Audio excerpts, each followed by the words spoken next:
Hello and welcome to my channel. Today, thanks to the kindness and generosity of my patrons, I bring you a bit of fashion wars frippery.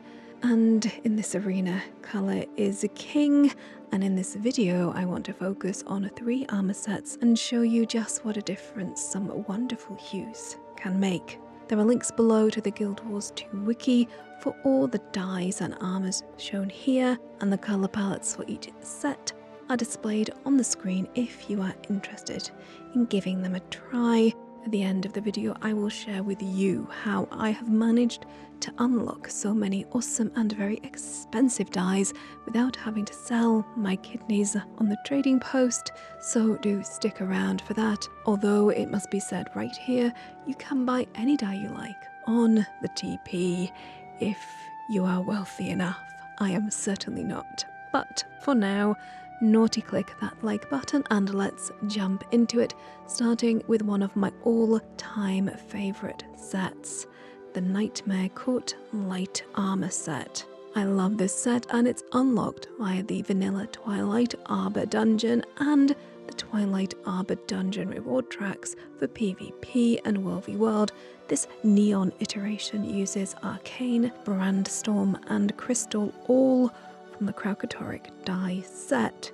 These luminous hues are enhanced by the Silvari glow embedded in this set. Now this is regardless of your race, very unusual trait in armor in the game.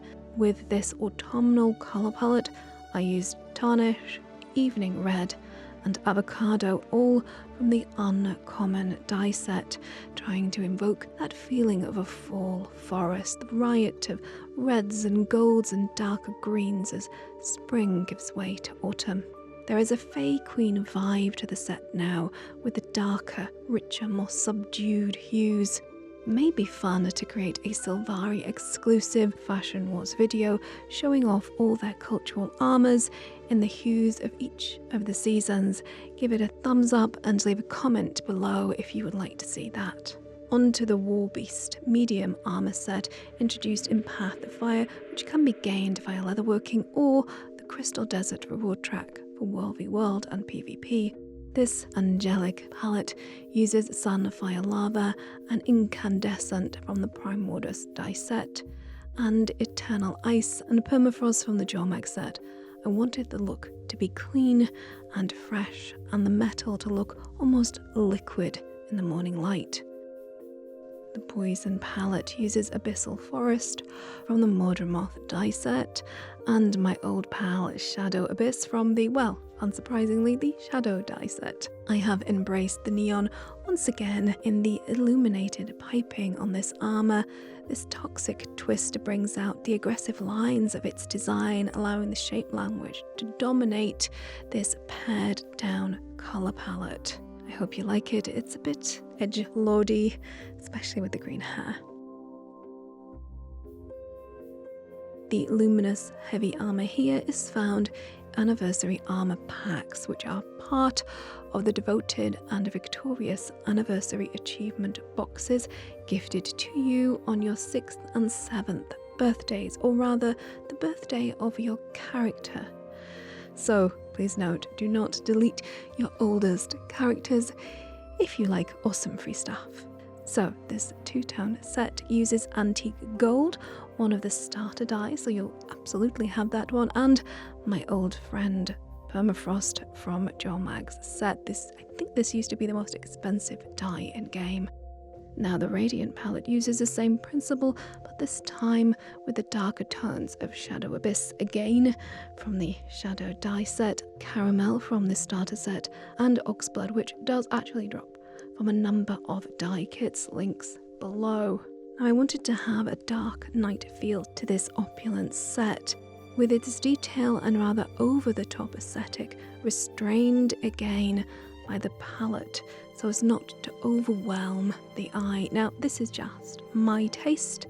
Many will love the riot of intricate details and embellishment present in all Luminous sets. Having created a few autumnal sets, I wanted to show off some other armours in that palette. First up is the medium Luminous set. This is the Anniversary set again. Now, not quite escape the trenchcoat quagmire, but it is gloriously close. Again, for fans of RPing royalty or just lovers of ornate bling, these sets are a gift, quite literally, from the gaming gods. The links for this handsome boy's set below. Now, my busty Norn here is sporting the Carapace heavy set, and I end with a recolouring of Warbeast again because I like the Warbeast medium. There are links below how to unlock the Carapace and the Warbeast, along with the dyes used here. But right now I want to talk about dye unlocking as you enjoy all this eye candy. So, as I said back at the beginning, all dyes can be purchased on the trading post. They can be as little as a few silver and as much as a few hundred gold. You can also get dye kits on the Black Lion trading post in exchange for gems, but the set you are looking for might not always be there, and sadly there is a random element to the purchase. You cannot simply select the dye you want from a particular set. It's a drop chance from a pool of selected dyes. I do not like this. If I were to be given godly powers for a single day over this game, that would be one of the first things out the door, along with transmutation charges, which I do not like and need to be replaced by an in-game gold charge so people can change their outfits as often as they want. Anyway, fortunately for us in this case, there is a free in-game way to unlock dyes, which is via your characters, I repeat characters, plural, annual birthday gift. Dye packs start on your 3rd birthday, and every character on your account that hits that milestone gets one. So the more characters you have, the older they are, the more goodies you get each year.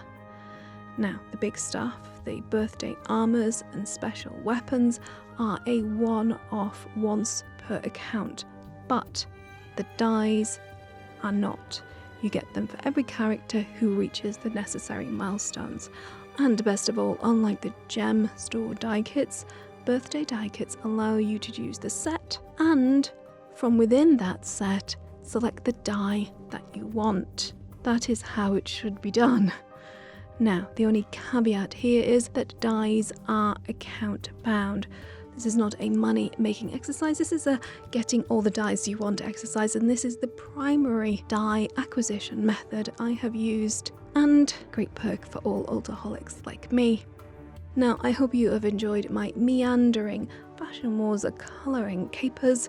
Do let me know what your favourite colour palette is below, and whilst you're down there, please do like this video if indeed you did like it, share it if the spirit moves you, subscribe and ring that bell if you think I've earned it and you don't want to miss any videos on the channel, and please do show some love to Cody, Kildare, Cub, Molini, Jolly Joestar, Dark Griever, and all my wondrous, fantabulous Patreons, without whom I would be unable to dedicate the time and resources I do to my channel. I can never thank you all enough. If you'd like to join them, there are links to my Patreon page below. And if you're feeling inspired and want to jump into Guild Wars 2, there are referral links down there as well to the free-to-play game and the Path of Fire expansion, which now includes the Heart of Thorns expansion as well, which is wonderful, thanks to the generosity of ArenaNet and their partner program, of whom I am a proud affiliate. Using any of these referral links directly supports my channel, but costs you not a penny more. Now, I hope you will come back and join me for more gaming goodness very soon, but until then, stay safe, stay awesome, and game on.